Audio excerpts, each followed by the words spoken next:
আজকে এই ফেলে দেওয়া সুতার রোলটা দিয়ে সুন্দর একটা চোকার বানিয়ে দেখাবো। এগুলোকে নাকি বলে পেন্সিল চোকার, বাট এখানে তো পেন্সিলের কোনো চিহ্নই নাই। এটার তো নাম হওয়া উচিত ছিল সুতার রোলের চোকার। যাই হোক, প্রথমে চোকারটার ভেতরে আমি একটা রেশম জাতীয় কালো সুতা ঢুকিয়ে নিয়েছি। আমার কাছে এক টুকরা প্রিন্টেড ফেব্রিক ছিল, তারপর সেটা দিয়ে ভালো মতো মুড়িয়ে নিয়েছি। প্রসেসিংটা আমি সুন্দর করে ভিডিওতে পুরোটা দেখিয়ে দিয়েছি। চোকারের দুই পাশে 5টা করে আমি কাঠের বল গ্লু দিয়ে লাগিয়ে নিয়েছি।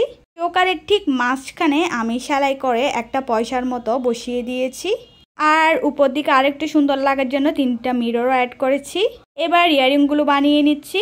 ইয়ারিংগুলো আমি কার্ডবোর্ড দিয়ে বানিয়েছি ত্রিকোণাকার করে, আর 2টা ইয়ারিংয়ের উপরে আমি পয়সার মতোগুলো গ্লু দিয়ে লাগিয়ে নিয়েছি। আর পেছনে কানের দুলের বেসটা লাগিয়ে দিলেই হয়ে যাবে আমার সুন্দর একটা পেন্সিল চোকার, একদম ফুল সেট।